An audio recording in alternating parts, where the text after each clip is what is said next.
Defined. It is the security given for the release of a person in custody of the law, furnished by him or a bondman to guarantee his appearance before any court has required under the condition hereinafter specified. Bail may be given in the form of corporate surety, property bond, cash deposit, or recognizance. Example of bail. Ang piyansa o bail ay isang halaga ng pera o ari-arian na inaalok sa korte bilang garantiya na haharap ang isang akusado sa lahat ng kanyang pagdinig sa korte.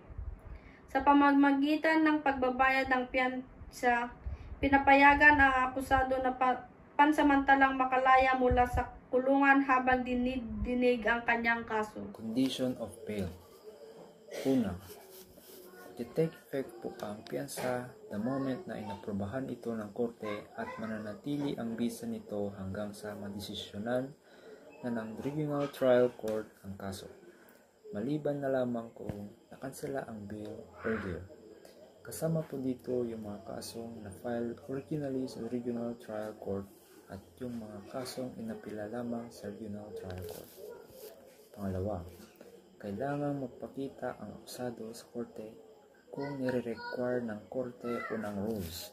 Pangatlo, kapag nabigo ang akusado na dumalo sa paglitis ng kanyang kaso nang walang sapat na dahilan upang ipaliwanag kahit nakatanggap siya ng notice of hearing, tuturing itong waiver of his right to be present at his trial. Maaaring magpatuloy ang paglilitis kahit wala siya.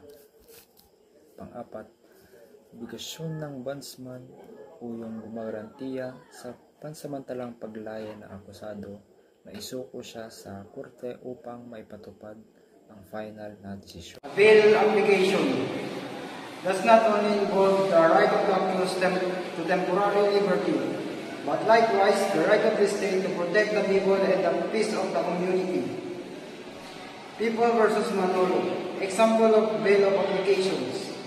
That the applicant is undertakes to avoid any condition imposed by this honorable court and will cover investigation.